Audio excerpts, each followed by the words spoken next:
Okay. Yung discussion natin for today is all about algebraic expressions.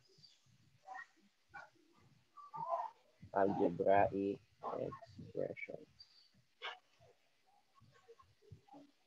Okay, so ano ba yung algebraic expressions? Any idea? Algebra, expression, sorry, walang R. Expression. Yan. Yan. Any idea? Ito na yung may mga letters. Di ba sa math natin noon, may mga na-encounter na tayo may mga letters. Yung sa formula ng rectangle, yung LWH, yung length times width times height. Ano pa ba? We have, basta yung karamihan naman makikita yung letters yung nasa mga formulas natin. Yun yung na-introduce sa inyo during your elementary days. Ito, this is full-blown algebra na. Okay? So, i-discuss natin muna yung mga terminologies na kailangan ninyong malaman para mas madali nating maintindihan kung ano ba si algebraic expressions. Okay, so let us first have the first algebraic term.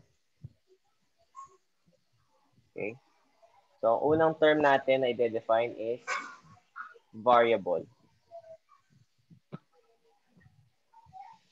Ano sa tingin niyo yung variable? Any idea?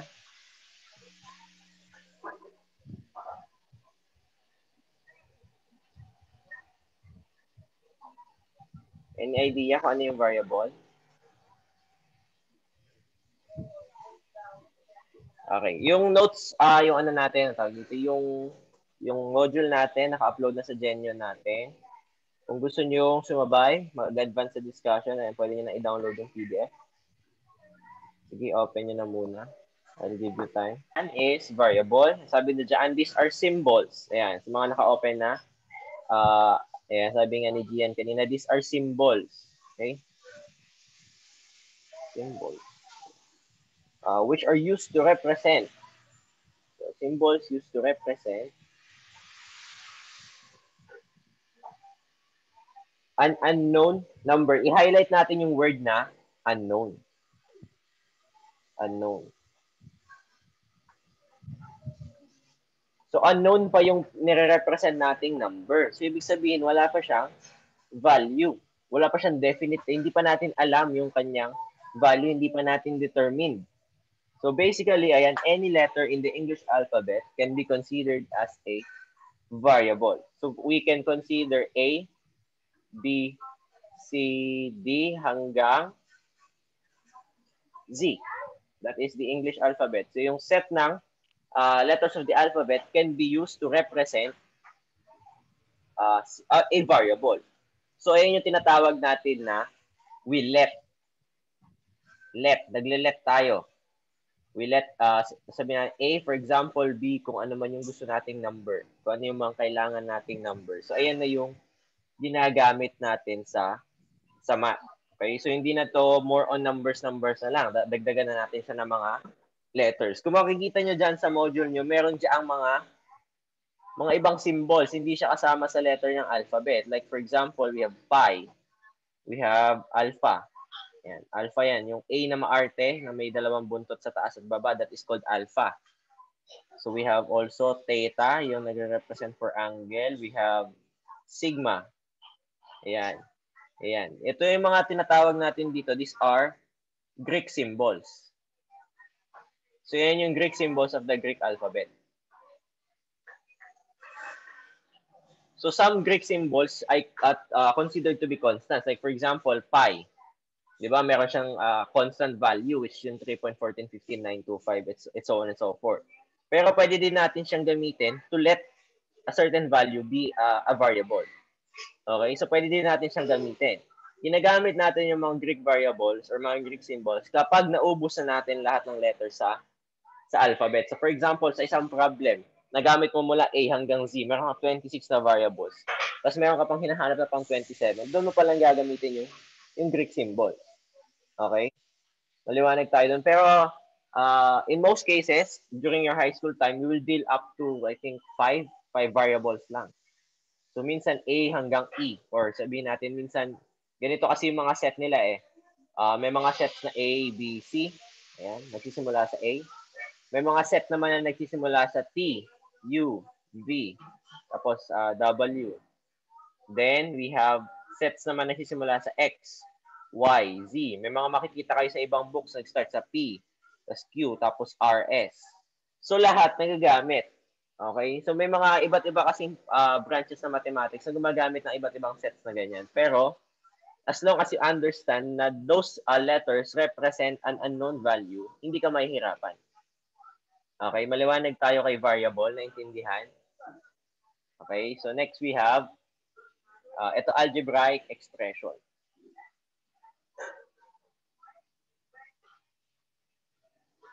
Ito, reviewin muna natin. Ano ba yung ibig sabihin ng expression muna? Expression versus equation. Sige nga daw. Anybody who can differentiate expression? Sorry, pangit yung sulat ko. Expression and equation. Ito, mahalaga kasing malaman yung difference nilang dalawa. Expression and equation. Anybody? Any idea? Any idea? Idea lang naman. Unmute na lang kayo and yan, voice out your idea. Okay, any idea? Yan, si Kinan. Mag-unmute na yan. Oh, any idea? Yung expression po, para pong pinaparamdam nyo. Tapos yung equation po, yung kung paano mag-solve. Okay, so yung ginamit ni Kinan na, thank you Kinan, yung ginamit ni Kinan na definition for expression is yung sa English definition, yung kanyang sinasabi dyan, yung emotions, yung nararamdaman. Pero sa mathematics, tama naman yun, okay? So, ibang definition nga lang siya. So, yung expression, this is defined to be, ayan, it is a variable, a number or collection of numbers or variables. So, sabihin natin siyang variable or collection of variables. Or collection ng variables. Collection of variables. Si equation naman, same siya. Okay? Collection pa rin siya ng variables, pero meron tayong equal sign. Ayun lang pinagkaiba nila. Okay? Kaya pag tinanong kayo, for example, 2 plus 2, ano yung 2 plus 2? Sasagutin nyo ba siya ng 4 or hindi? Hindi, kasi hindi niya tinatanong yung equivalent. 2 plus 2 is 2 plus 2 itself. This is called an expression. Okay? Expression yan. Kasi wala siyang equal sign. So, pag tinanong kayo, 2 plus 2 equals, doon na kayo sasagot nung ano yung equivalent ni 2 plus 2, which is equivalent to 4. So, ito naman, this is an equation. Madali lang siyang i-differentiate. Ito lang yung pinagkaiba nila, equal sign. Si expression, wala siyang equal sign. Si equation, meron siyang equal sign. Yung makikita niyo examples dyan ng algebraic expression, we have 2x, we have 3y minus 2. Yan, 3y minus 2. Sasagutin mo ba yung, kunyari, tinanong sa'yo, ano yung 3y minus 2? Hindi mo alam.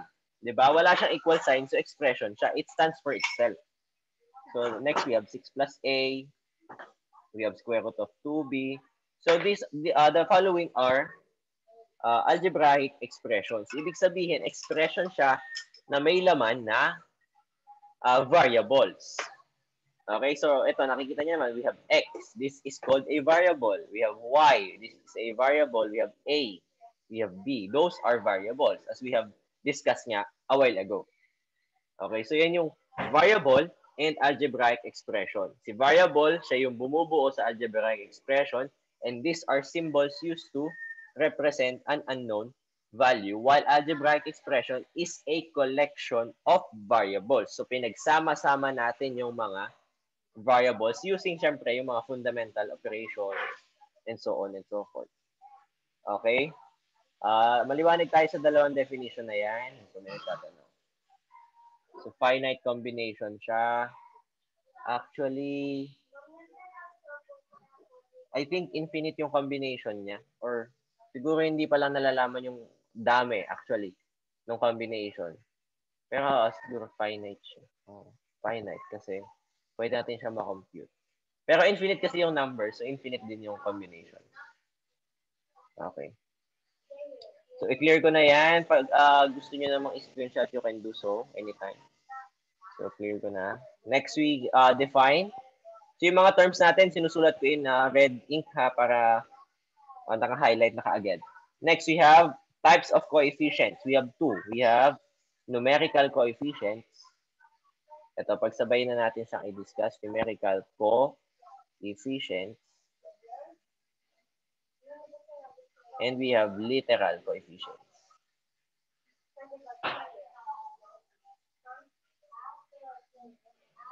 Okay?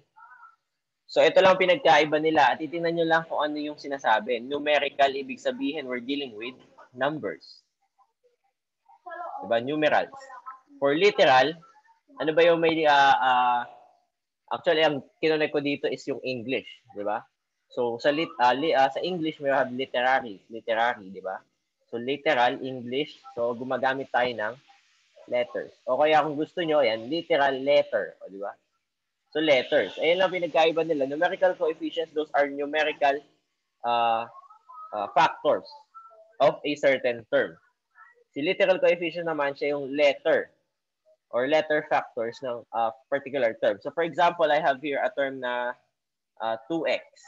What is our numerical coefficient? We have 2.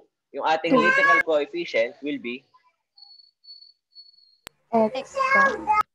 x. Okay? So, yung letter na coefficient natin, that will be our literal coefficient, and yung number na coefficient will be our numerical coefficient. Now, meron tayong pangatlo.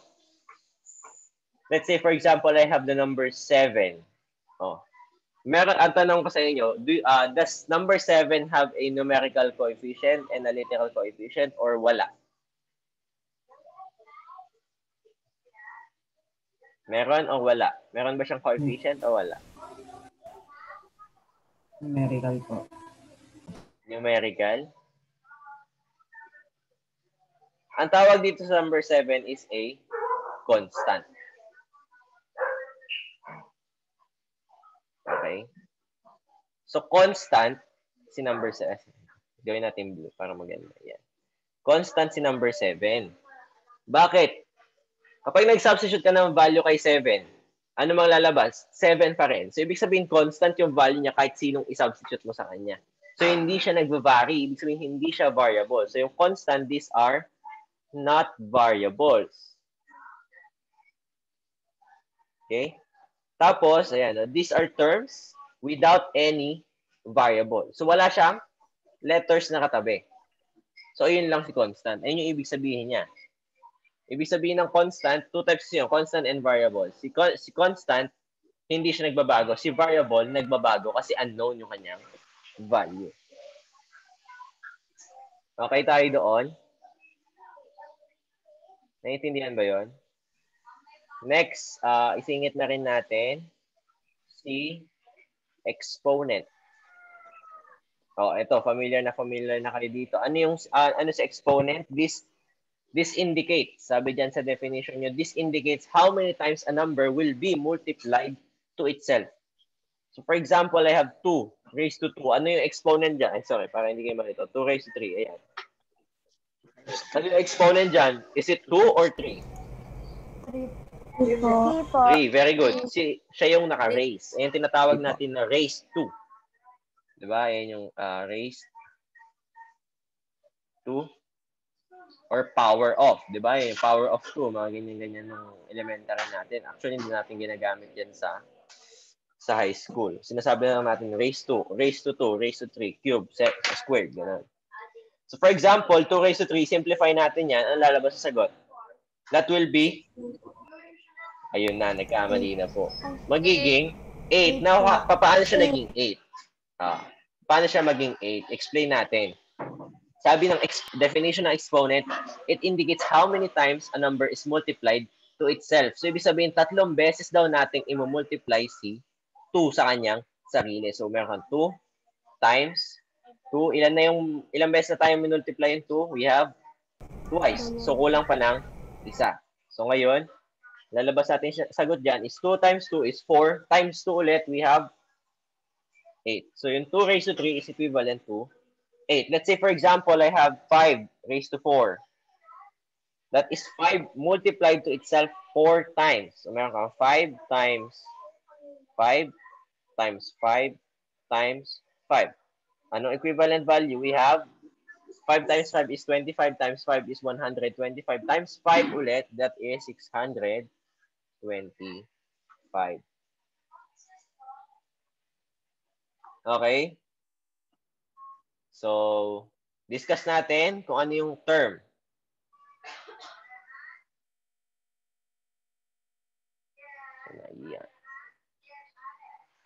So, we have term.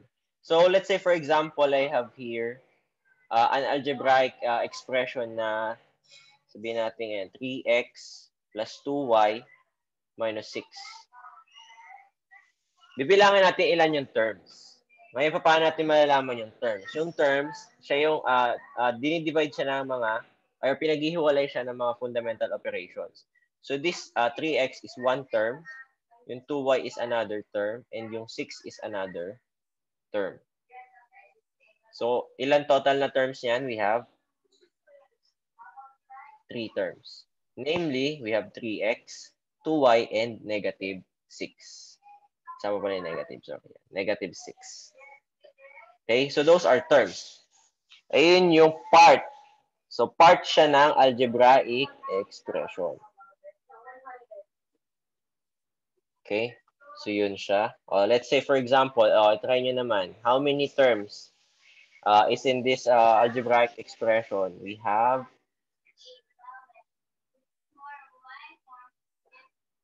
3a squared plus over b plus 3ab minus 3a plus b. Sige nga daw, how many terms? How many terms?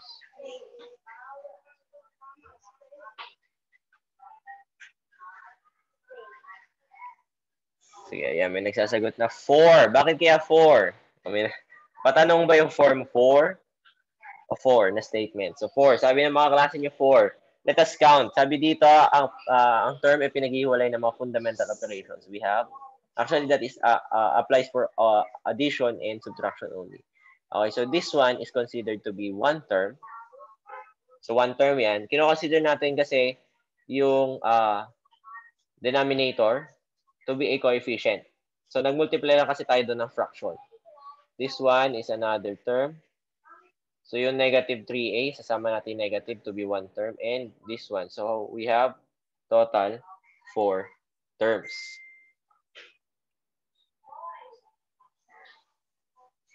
Okay. So, sabihin natin ito. Isa pa. We have 2 square root of x plus 1 minus 3 times 5x plus 2. So how many terms? We have ilang terms yan? Ito, may sumasagot. We have 5. Ang dami naman. 5. Sabi din ni Hannah. Sabi naman ni James, 2. Sabi ni Gian, 2. Oh, sige, yan. Maganda yan. Let us debate on. Oh. Sino nagsasabi ng 5? Sige nga daw. Sino nagsasabi ng 5 terms? Raise hand tayo. Raise hand. Para nakikita natin. Raise hand. Yan. Si Kinan. Si Kinan, 5 terms daw. Any other? Sabi ni Akemi kanina, 5 terms din. Nasa si Akemi, hindi siya nag-raise ng hand. How about 2 terms? Sige, lower hand na, lower hand. How about 2 terms? Ayan, okay. So, majority nagsasabi 2 terms. Sino kaya yung tama? Okay, so yung tama is yung 2 terms. Okay? So, sige, lower hands na mga anak, lower hands. So, any variables, kahit gaano pa rami yan, as long as it is enclosed by a square root symbol or any root symbol or any parenthesis, that is considered to be only one term. Okay? So, one term lang yung square root of x plus 1. Tapos yung 2 is a coefficient, numerical coefficient niya. So, this as a whole counts only as one term. Same is true with this. Si 3 natin dito is a numerical coefficient. Numerical coefficient siya. So, one term lang din yan. So, total, we have 2 terms. May maliwanag tayo doon, ha? So, kapag nakapasok siya sa loob ng square root symbol or ng any other grouping symbols that is considered to be one term or one, tama, one term. So, for example, ito yung this one, ito. Tingnan nyo to. This is square root of x plus 1 and square root of x plus 1. Ito. This is interesting. Alin dyan yung one term, alin dyan yung two term. Based dun sa sinabi kong definition, ngayon pa lang. Alin sa dalawa yung one term, alin sa dalawa yung two terms. Sige nga daw. Yung first one or yung second, yung sabi ni Rachel, yung sa kaliwa po isang term, yung sa kanan po two. Tama. Okay? Sige, tama yan. Very good. So sabi ko dun nga sa definition natin, apply lang natin. Pag nakapasok yung buo, so nakasagad yung ating square root symbol hanggang kay 1, nakasama siya. This is understood to be like that. So this is one term. Now, dito naman, nakalabas yung plus 1. Okay, so this is a constant. Alam natin this is a constant. Diba? Constant yan. So that is counted as one term. So this one, this is a variable or an algebraic expression that is also counted to be one term. So total two terms. Okay? So be careful. Ito na yung sinasabi namin, be careful na sa pagsasabi or pagsasabi ng ating mga mathematical expressions. So kapag binasa niyo yan, yung una, yung nasa left side natin, this is square root of x plus 1. Wait lang. Paano natin siya mapapaliwanag na yan, square root of x plus 1. Or square root of the quantity x plus 1. Okay? Or pwede rin sabihin na the square root of the sum of x and 1. Dito naman sa kabila, this is the square root of x plus 1. Sige, sulat natin. Itong nasa left side, this is read as square root. Square root of the sum of x and 1. Sa kabila naman, this is read as the sum of the square root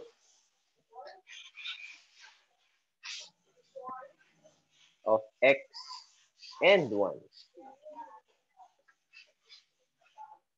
Okay? So, yung nasa kabila, square root of the sum of x and 1. So, ibig sabihin, isasama mo muna siya bago mo siya i-square root. Sa kabila, the sum of the square root of x and 1. Okay? So, i-square root mo muna yung x, tapos i-add mo yung 1. Or pwede rin natin sabihin na 1 added to the square root of x, which is mas madali. So, i-discuss pa natin yan ng in-depth as we go along sa discussion natin today. So, define muna tayo ng iba pang terms. So, define pa tayo ng ibang terms. Ito. Kung sumusunod kayo sa ating module, ito na yung pinakamadugo na argument sa tanang buhay ng math. Kung walang kamatayang kaguluhan ng PEMDAS. Sige.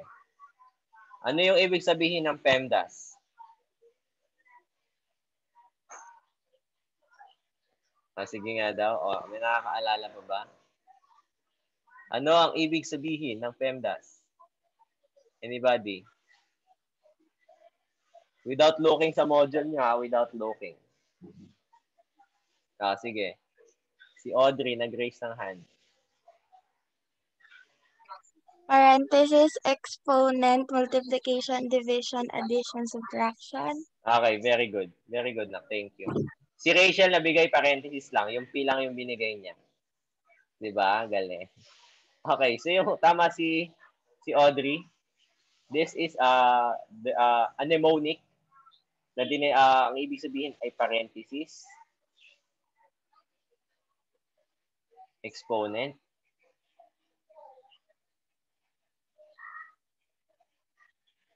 multiplication. Sorry, pangit na sulat ko yan. Multiplication, division, addition, and subtraction.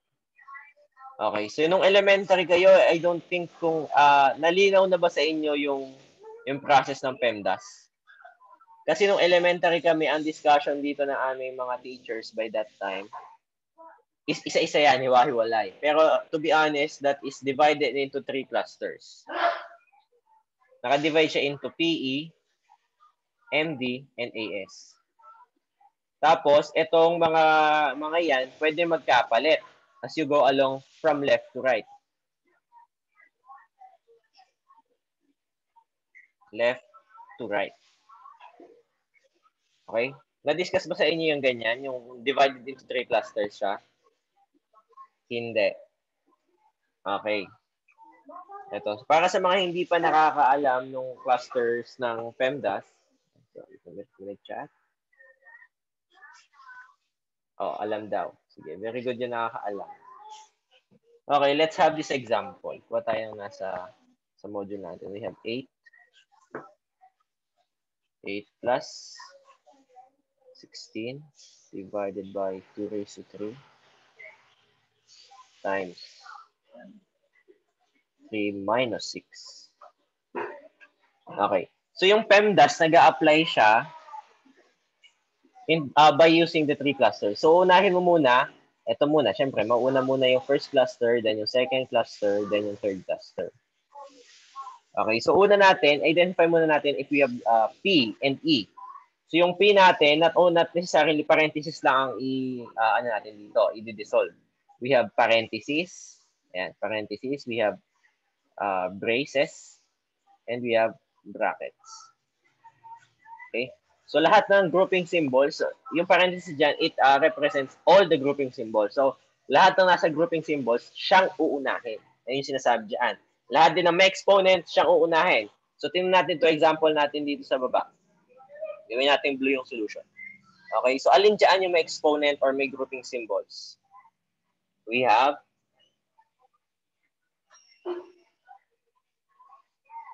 ito, 2 raised to 3. So isi-simplify muna natin siya. So we have 8 plus 16.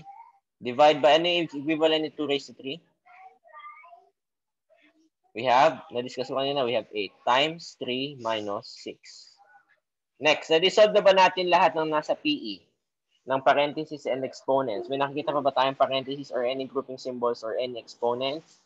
Wala na. Then we move. Doon pa lang tayo mag-move sa second cluster. Okay, so sa second cluster, multiplication and division, whatever comes first from left to right. So not necessarily lahat muna ng multiplication is simplify mo kung sino yung mauuna from left to right. Actually, ito, yung susi talaga dyan, multiplication and addition, they are both commutative. So kahit sino mauna, pwede. So tingnan natin to. Anong gagawin natin dito? Identify muna natin lahat na nakapasok sa cluster 2, yung multiplication and division, which is 16 divided by 8. Then, multiply mo by 3. So magiging sagot natin dyan will be 8 plus 16 divided by 8 is 2 times 3 minus 6. Hindi pa tayo tapos. O, tuloy-tuloy. We have 8 plus 2 times 3 is 6 po. 6 minus 6. Okay, so na-dissolve na natin, nawala na lahat ng mga nawala na lahat ng mga multiplication and division. So next, doon na tayo sa third cluster, which is yung addition and subtraction na cluster. Whatever comes first pa rin. So kung mauna si subtraction, una mo siyang i-perform. Pag nauna si addition, mauna siyang may perform. So ito, 8 plus 6, nauna si addition, so add mo muna siya. So we have 14 minus 6, tapos magiging 8. So 8 yung magiging ating sagot. So 8 is our correct answer. Naintindihan ba?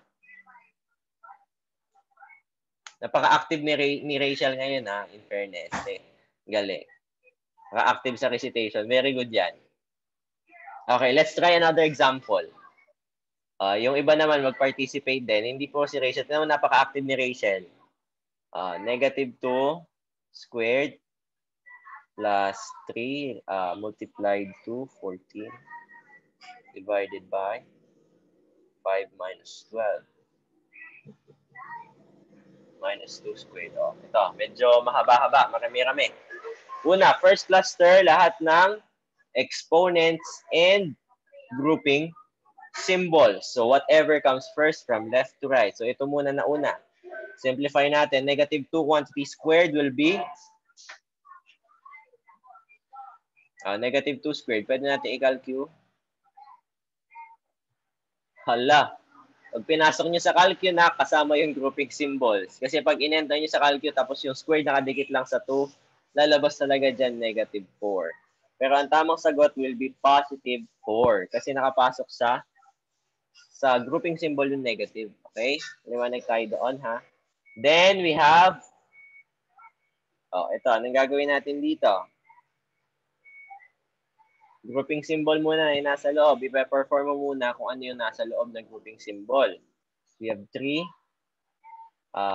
brace, 14, divided 5 minus 12. Ano lalabas sa sagot? We have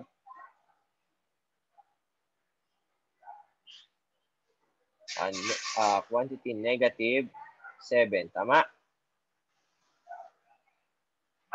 Negative 7. Very good. Then minus yung 2 squared. Ano lalabas sa sagot dyan? O, ito. Tingnan nyo ha. Ito yung negative 2 na kasama sa grouping symbols. Ito yung 2 nakadikit lang sa squared. So, ibig sabihin, this is negative 2 squared. Ganun siya. Magkaiba siya dito ha. So, this will become negative 4. Yan. Then, anong susunod natin gagawin? May grouping symbol pa rin. So, hindi pa rin tayo natatapos sa first cluster. Isi-simplify pa rin natin yon. Next, ito naman. Itong part na to. Yan. So, we have 4 plus 3 times 14 divided by negative 7. That will become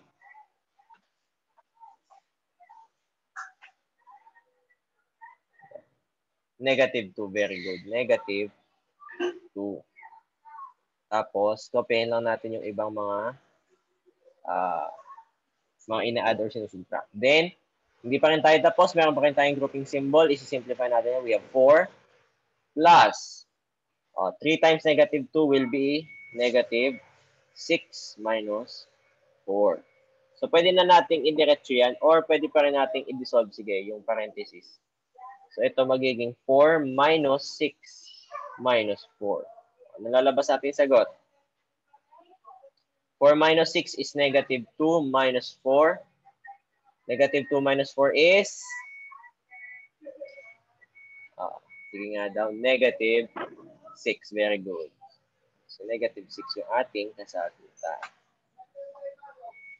Diba? Okay, naintindihan ba yon?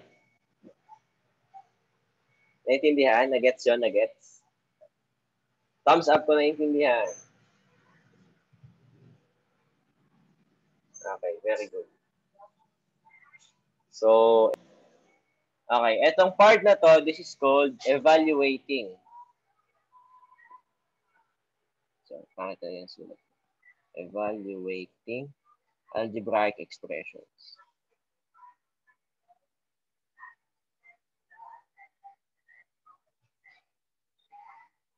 Intindihin nyo lang. Nandiyan din sa modules ninyo yung ano. Sorry sa pangit na sulat. Okay, so yan, sabi dyan, to evaluate an algebraic expression, it means to substitute. So yung keyword natin dito is to substitute. Ito, ma-encounter nyo na ng madalas. Actually, hindi na kayo tatanda ng substitution sa tanang buhay nyo ng high school. So ito yung pinaka-critical, pinaka-fundamental na skill sa mathematics na kailangan nyo talagang ma-acquire ngayon pa lang. Okay, so kailangan alam na alam nyo ba, pasikot-sikot ng algebraic expressions. Kasi ito talaga yung bumubuo sa math ng high school. Tapos kung gusto nyo mag-pursue ng math course, hindi pa rin kayo tatantanan yan.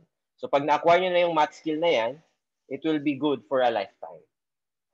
So yan, to substitute the values for the corresponding variables.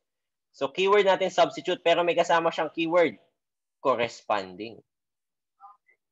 So ibig sabihin, kung ano lang yung katapat niya or yung equivalent value niya, siya lang ang pwede nating i-substitute. So, hindi tayo pwede mag-substitute ng hindi niya equivalent. Yan, tatandaan niyo. Hindi tayo pwede mag-substitute ng hindi niya equivalent. Okay, so for example, let us evaluate. Let's have example number 1. Evaluate daw natin this numerical algebraic expression. So we have 2x plus 3y minus 5. Using x is equal to 3 and y is equal to 6. So sinabi ko kanina, you can only substitute equivalent values. So ibig sabihin, isa-substitute mo lang yung equivalent niya. Kung ano yung equivalent niya. For example, x dito, sinasabi niya equivalent to 3 or equal to 3. Yung y natin is equal to 6 naman. So ang gagawin natin dyan is to substitute. So pag sinabing substitute, papalitan mo lang yung value na corresponding niya.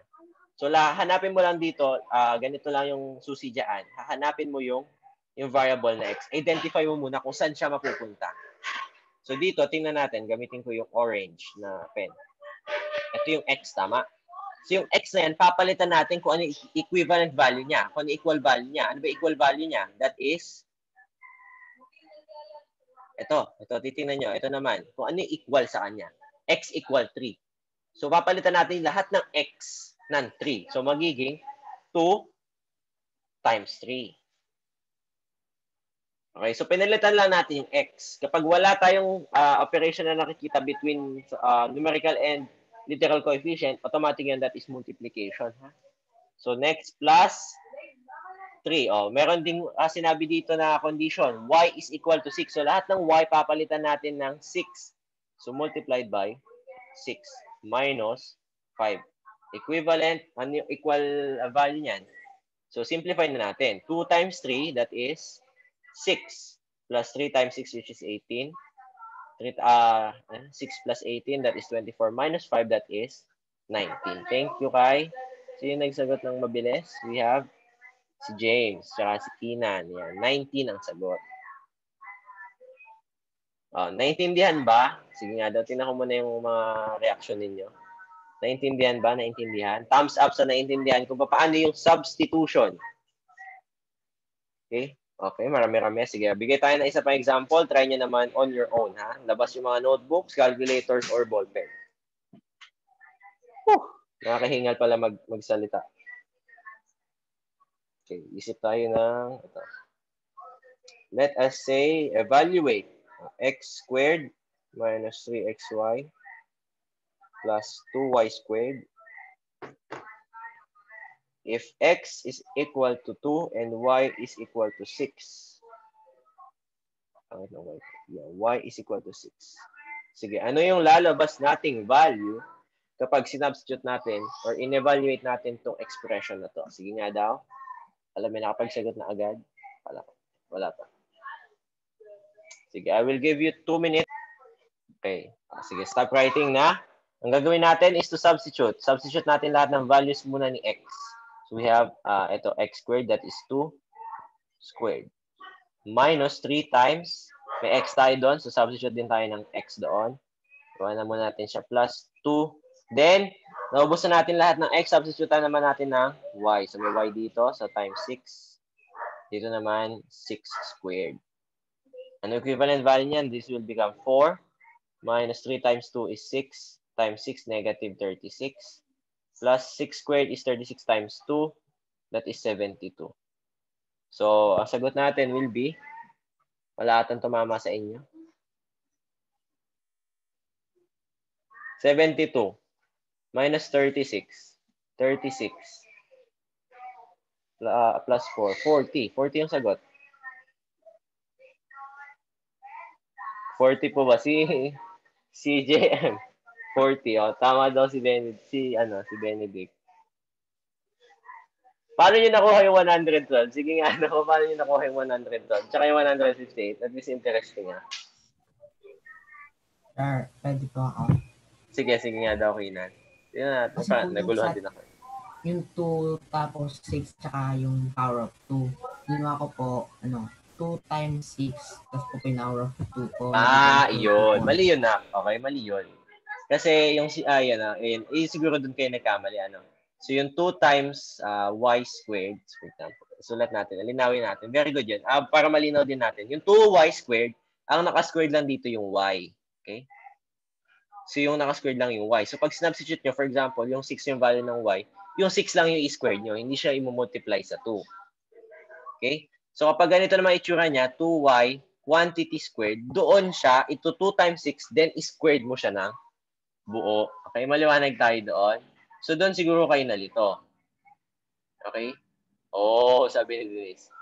So, yung 6 lang yung naka-squared. Kaya 36 siya. Times 2, magiging 72.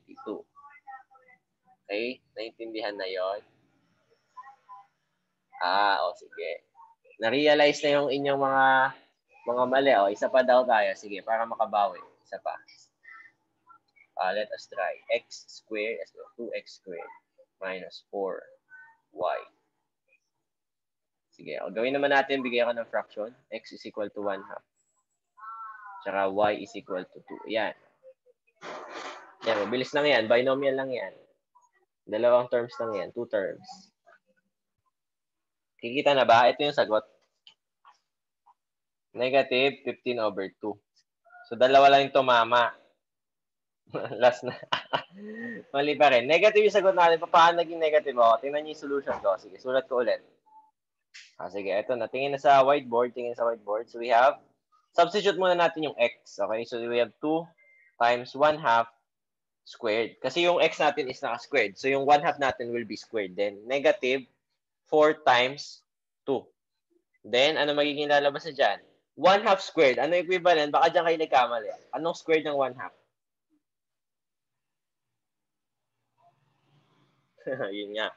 Baka doon kayo nagkamali. Ang square ng 1/2 ay 1/4. So, 2 times 1/4 minus 4 times 2 is 8. So, simplify natin tong part na to. We will have 2/4 or 1/2 minus 8. So, simplify natin magiging 1/2 minus 8.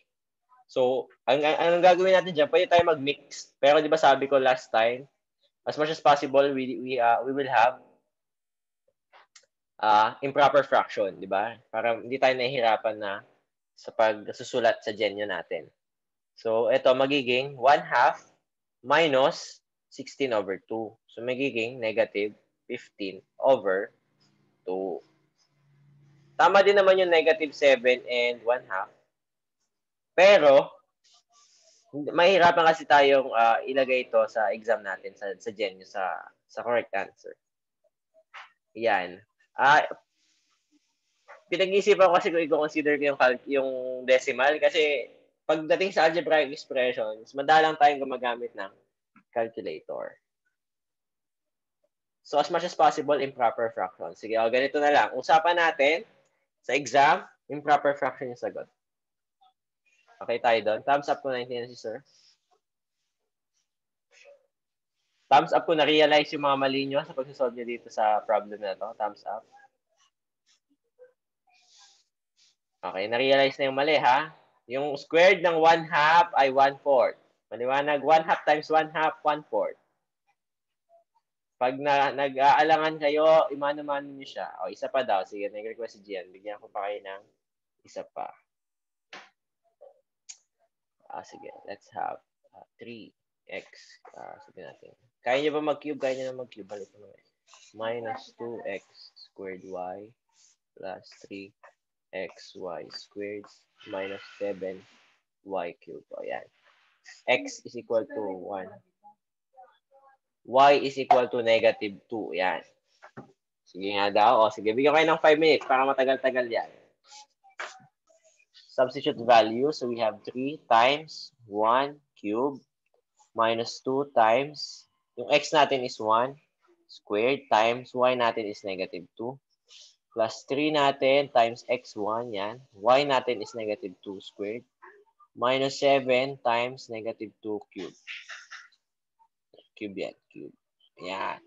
So, simplify natin yung mga exponents. We will have 3 times 1 minus 2 times 1 times negative 2 plus 3 times 1 times, ano yung square ng negative 2? Positive 4 minus 7 times cube ng negative 2, that is negative 8. Okay, so multiply na natin. We have 3. Ito. Sorry. Negative 2 times 1, that is negative 2 times negative 2 ulit, that is positive 4. Next, we have 3 times 4, we have positive 12. Negative 7 times negative 8, that is positive 56. Okay, so add na natin. We will have 3 plus 4, 7, plus 12 is 19, plus 56, that is 75. Kuha. Hulaan ko kung saan kayo nalito. Tingin na dito sa board. Ito na, sulat natin siya in blue. So, unang gagawin natin, substitute lahat ng unknown. So, we have 2 squared minus 2 times negative 4 divided by 2 plus negative 4 squared. So, lalabas natin, simplify muna lahat ng squared, tsaka yung may mga parentheses. So, we have 7 times 4 minus, ito is 2 times negative 4 is negative 8 divided by 2 plus 16. Simplify lahat ng parentheses. We will have 28 plus 8 over 2 plus 16. Simplify natin itong fraction sa gitna. We will have 28 plus, plus 4 plus 16. That will be, our answer will be 48.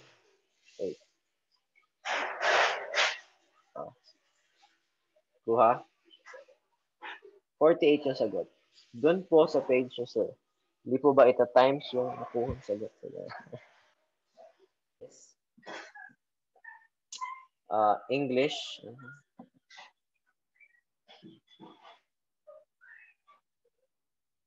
English phrases to mathematical expressions. English phrases to mathematical expressions. So, ang nangyayari lang dito, ginagawa lang nating sentence yung isang mathematical expression or yung from sentence gagawin nating mathematical expression. Let's have this example. Mula English phrase muna tayo, from English phrases to mathematical expressions tayo. Ha? So, English phrase natin, let's have first example, ito 3 more than a number. Ito, this skill is critical naman sa problem solving. So, the more na mas naiintindihan mo or mas nalalaro mo yung English phrases to mathematical expressions, the more na mas madali mo masasolve yung mga problems. Okay? So, ito, tingnan nyo, 3 more than a number. Sorry sa pangit na sulat. So, 3 more than a number daw. So, ibig sabihin, meron tayong number, tapos 3 more than. So, ano yung magiging mathematical expression niya? Ano yung magiging step natin dito?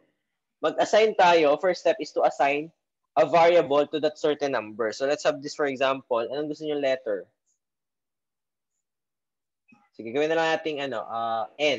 Sabihin natin n. So, we let n be the number. Okay? Para alam natin kung ano yung number. So, sabi dito, 3 more than a number. So, yung keyword natin dito is more than. So, pag sinabi more than, mas marami, mas malaki ng how many? Mas malaki siya ng 3. So, we have the number. Paano natin i-denote yung mas malaki? We will add 3.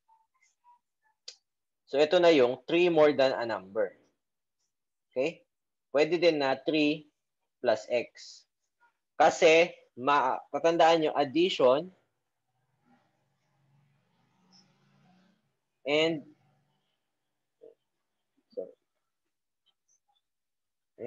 multiplication, they are both commutative. So, pwede natin pagbaliktarin. Pagdating naman kay subtraction, hindi na siya pwedeng baliktarin. Okay?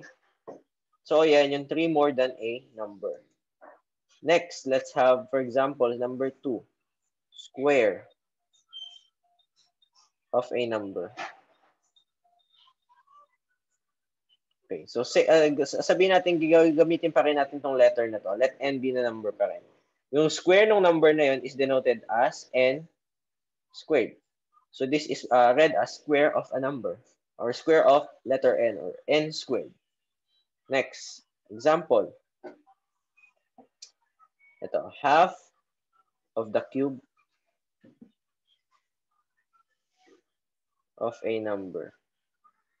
Gamitin pa rin natin yung letter N to be the number. Ano magiging sagot natin dyan? Half of the cube of the number. Ano yung unahin natin? Unahin muna natin yung later part. That is cube of the number. So, cube of the number is denoted as, sorry. Ginamit natin letter is letter N. Cube. So, that is the cube of the number. Sabi niya doon, half ng cube ng number. So, mag-multiply lang tayo dito ng 1/2. So, kung i-simplify natin, that will become n cubed over 2. So, this is half of the cube of the number. Next, let's have for example, 5 times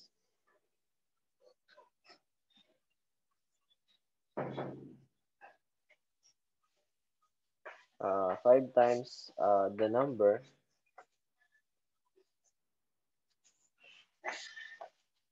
less than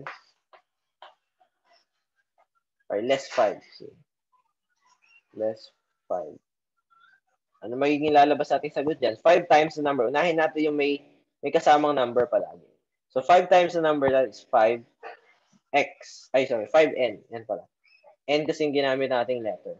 So, it depends kung ano yung ginamit yung letter. So, 5 times the number less 5.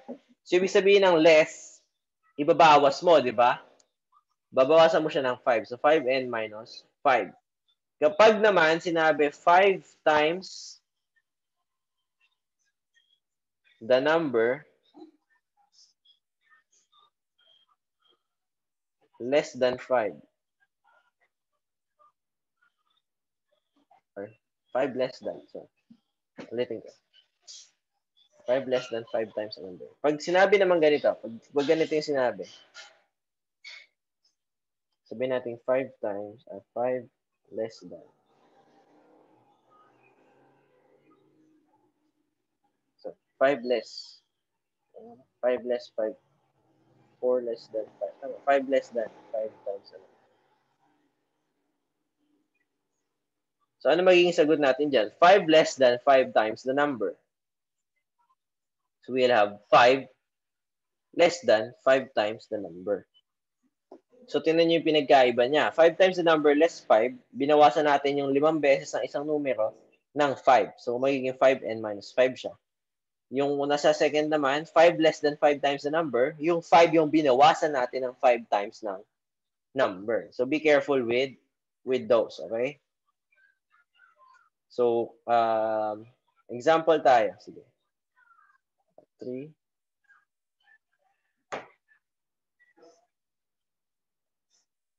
times the square.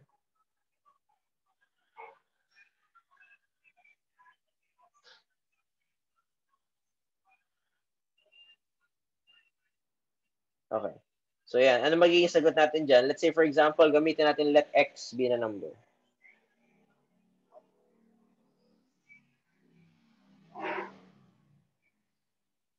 That will be 3 times the square of a number. Ano lalabas natin sagot?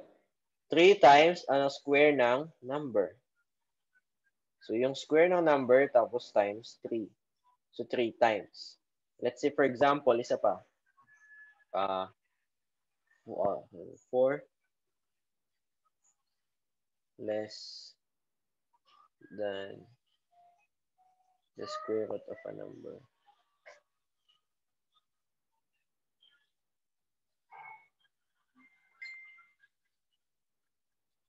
Yan.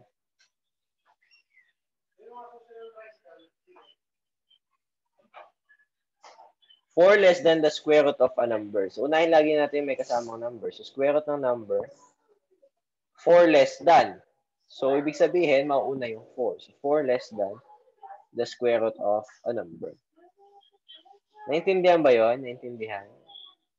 Isa pa example. Hindi naintindihan. Sige. Critical pa naman itong skill na to. So, isa pa.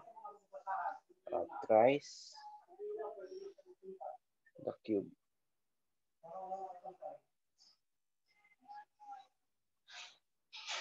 Ito. Simple lang muna. Ano yung magiging sasagot natin dyan? Let x be the number. Ano yung magiging sagot? Anybody Okay? So, yan. 3x raised to 3, ibig sabihin yan.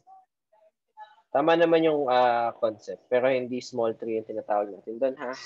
So, thrice the cube of a number. Unahin muna natin yung cube of a number, yung may number. So, we have cube of a number that is x cube. Thrice niya, that is 3 times x cube. Isa pa. Dagdagan natin. Thrice. Sabihin natin 2 less than twice the square of a number. Ito, dinagdagan natin siya.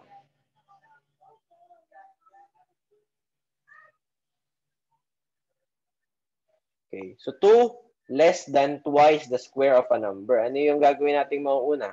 Ito muna yung square of a number.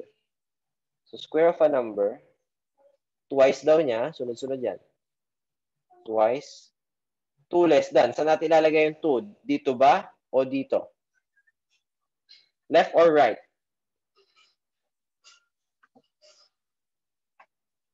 Left. Left. Very good. Ito siya. 2 minus 2x squared. Okay? So, ito ay 2 less than. This is less 2. Okay? Okay tayo dyan. Naiintindihan yan? Okay. Ngayon lang daw niya na-guess. Very good. Okay. So, pag 2 less than or any number less than, nauuna siya. Kapag less 2 or binawas natin, ay kasi ibig sabihin ng less, ibabawas natin. So, siya yung kasunod. Okay? Okay. So, bigay tayo ng isa pa example regarding that. Sabihin natin 4 times.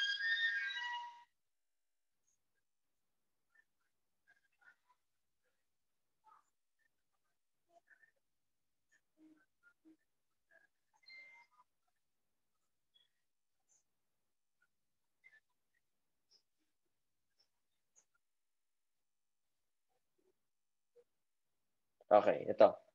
4 times 4 times the sum of a number and 3. So, ano yung gagawin natin dito? Unahin muna yung sum. Yung may involved na number pa lang. Sum of a number and 3. So, sum daw nung number tsaka 3. So, paano natin siya i-denote in mathematical expressions? So, sum. Ano yung operation natin doon? That will be addition. A number that is, ito, ano yung sagot ni Gina? X. Very good. Sum of a number and 3. Tapos, 4 times nung kabuuan. Sabi kasi 4 times the sum. So, pag sinabing the sum yung kabuuan na ito yung i-multiply by 4. So, ito siya. Nasa labas yung 4. So, may 4 times x plus 3. Okay? Maliwanag tayo doon. Okay, sige. Ito, sulat ko. 4x plus 3. Ito kasi ang basa naman dyan. Alam nyo na yung basa dyan. 4 times the quantity of x plus 3. Ito naman, 4x plus 3. Differentiate natin. Ito, ang English expression nito, this will become 4. Ito, 4 times the sum of a number and 3. Ito naman, the sum of 4 times a number and 3. Okay? So, yung pinagkaiba nila, yung una natin, nasa kabila yung may quantity, 4 times the sum of a number and 3. Yung nasa pangalawa, yung 4x plus 3, that is sum of 4 times a number and 3. Okay? O, testingin natin.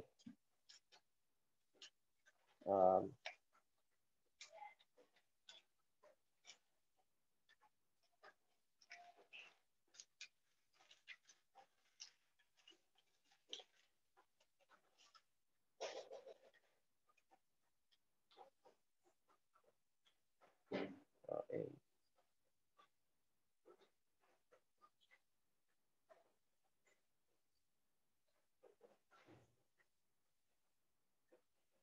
Oh, ito. Paano natin siya sasagutin? the sum of 5 times a number and twice its reciprocal. So, paano na yan? Sige nga daw. Anybody? Ako muna. Sige, ako muna. Para hindi kayo mahirapan. Unahin natin dito yung 5 times a number mo. 5 times a number, that is, ano siya? 5x. Ito. Twice its reciprocal. So, ibig sabihin dito, it refers to the reciprocal of the number.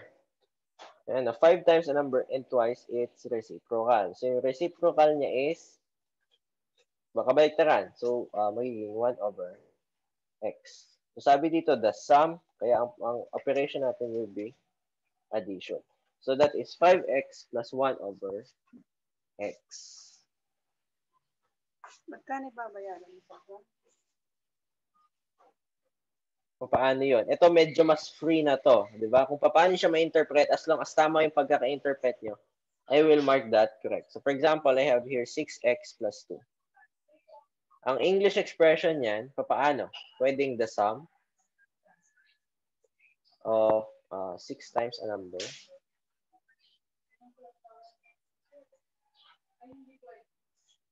and 2. Okay. Pwede naman din na 6 times a number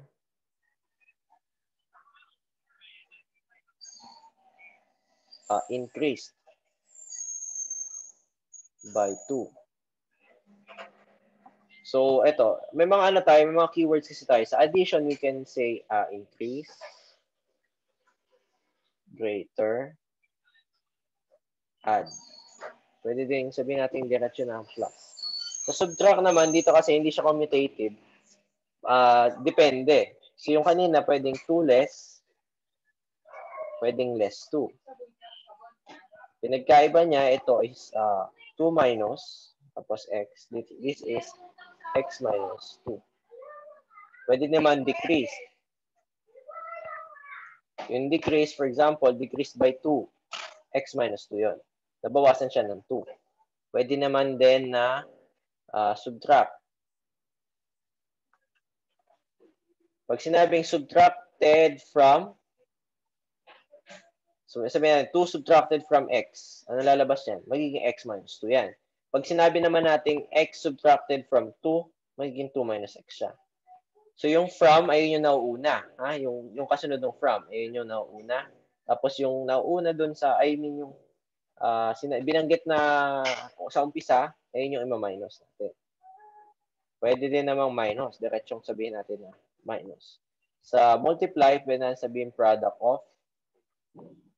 Ito pala, pwede din sabihin sum. Pwede sabihin to na difference. Pwede sabihin product. Ito multiplied. Pwedeng times. Ayan. Yung divide naman, pwedeng divided by. Pwedeng over. Pwedeng quotient.